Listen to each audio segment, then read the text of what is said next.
আসসালামু আলাইকুম। Live capture আপনাদের সবাইকে স্বাগতম। আমি তাহমিনা বলছি ঢাকা থেকে। কেমন আছেন আপনারা সবাই? আমরা সবাই আলহামদুলিল্লাহ ভালো আছি। বেশ কিছুদিন পরে চলে এলাম আরও একটি ব্লগ নিয়ে। আশা করছি শেষ পর্যন্ত সবাই সাথেই থাকবেন। আর আজকে আমি শেয়ার করছি আপনাদের সাথে আমড়ার আচারের রেসিপি। খুব সহজভাবে আমি যেভাবে আমড়ার আচার বানিয়ে থাকি। এখানে আমি বড় একটি কড়াই নিয়ে নিয়েছি। এখানে আমি 1/2 কেজি পরিমাণের সরিষার তেল দিয়ে দিয়েছি। তেলটা গরম হওয়ার পরে আগে থেকে ছিলে রাখা আমড়াগুলো দিয়ে দিয়েছি। আমি আমড়াগুলোকে আস্তই দিয়েছি।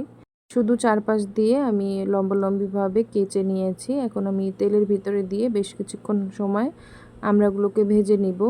শারীরিকভাবে অসুস্থ থাকার কারণে অনেক দিন যাবৎ ভিডিও ছাড়া হচ্ছে না। অনেক দিন বলতে প্রায় 7-8 দিন হয়ে গেছে।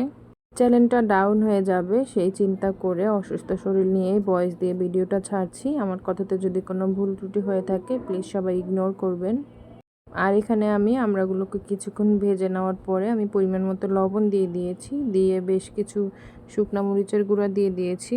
এটাতে ঝালেরও কাজ করবে আর আমড়াগুলো খুব সুন্দর একটি কালার আসবে। আমি একটু আমড়ার আচারের ঝাল বেশি দিই কারণ এটা একটু মিষ্টি থাকে। আর আপনারা আপনাদের পছন্দ মতো ঝাল মিষ্টি কমিয়ে বাড়িয়ে নিতে পারবেন। আর ভিডিওর এই পর্যায়ে এসে সেই পুরনো কথাটি আবারও বলে নিচ্ছি, যারা এতক্ষণ যাবত ধৈর্য ধরে আমার ভিডিওটি দেখছেন কিন্তু একটি লাইক দেননি, প্লিজ একটি লাইক দিয়ে আমার ভিডিওটি দেখা কন্টিনিউ করুন। আর আপনি যদি আজকে নতুন আমার চ্যানেলটি ভিজিট করে থাকেন, আমার ভিডিওর কোনো অংশ যদি আপনার কাছে ভালো লেগে থাকে তবে আমার চ্যানেলটি সাবস্ক্রাইব করে আমার সাথেই থেকে যেতে পারেন এবং আমার আজকের ভিডিওর ভালো এবং মন্দ দিকগুলো আমাকে কমেন্টস করে জানাতে পারেন। এখানে আমি বেশ কিছু পরিমাণের চিনি দিয়ে দিয়েছি। এই আচারে চিনিটা আমি কয়েকবারই দিয়েছি। আর এখানে প্রায় 4 কেজির উপরে হবে আমরা 5 কেজির কাছাকাছি। আর সবগুলো আচারে আমি প্রায় 1 কেজির মতো চিনি দিয়েছি। আমড়ার ভিতরে যেহেতু টক থাকে না তাই চিনির পরিমাণটা একটু কমই লাগে। চিনি দেওয়ার পরে দেখবেন বেশ কিছুক্ষণ পর নাড়াচাড়া দেওয়ার পরে এই যে পানি বের হয়ে যাবে। এই পানিটা দিয়ে আমি আমড়াটাকে সেদ্ধ করে নিব। আর এটা হচ্ছে রাত 11টা বাজে। জান্নাতের বাবা অফিস থেকে আসার সময় এই মুরগিগুলো কিনে নিয়ে এসেছে। আর উনি মুরগিগুলোকে জবাই করেও নিয়ে আসেনি। জবাই করে ছুলে নিয়ে আসলে আমার কষ্ট কম হতো, কিন্তু এই মুরগিগুলো নিয়ে আমার অনেক হ্যাসেল পোহাতে হয়েছে।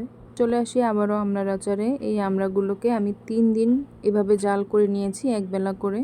আর পানিটা শুকিয়ে এই পর্যায়ে আসার পর আমি এখন দিয়ে দিচ্ছি শুকনা মরিচের গুঁড়া।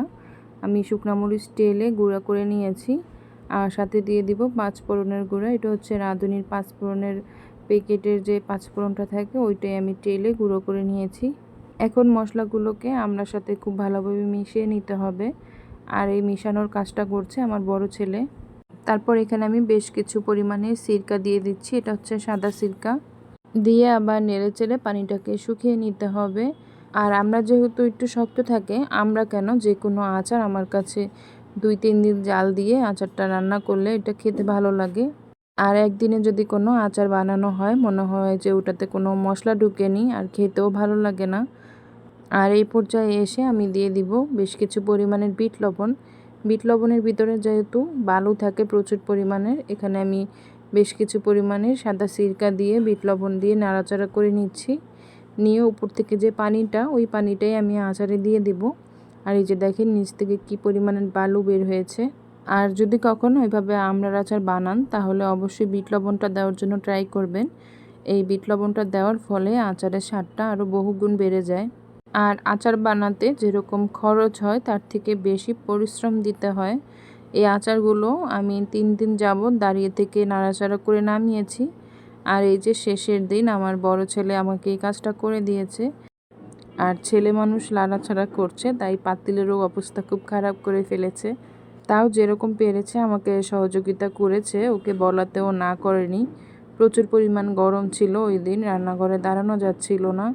আমি এসে বারবার ওকে দেখিয়ে দিচ্ছিলাম আর জান্নাতের বাবা যে মুরগিগুলো নিয়ে এসেছে ওগুলো আমি কাটছিলাম। তো এই তো আমার আচারের ফাইনাল লুক। সবাই দেখে বলবেন কেমন হয়েছে। আর আচারগুলো খেতেও কিন্তু খুব মজা হয়েছে। আজকের জন্য এটুকুই। যারা এতক্ষণ যাবত ধৈর্য ধরে আমার ভিডিওটি দেখছেন তাদেরকে অসংখ্য ধন্যবাদ জানিয়ে বিদায় নিচ্ছি। আসসালামু আলাইকুম।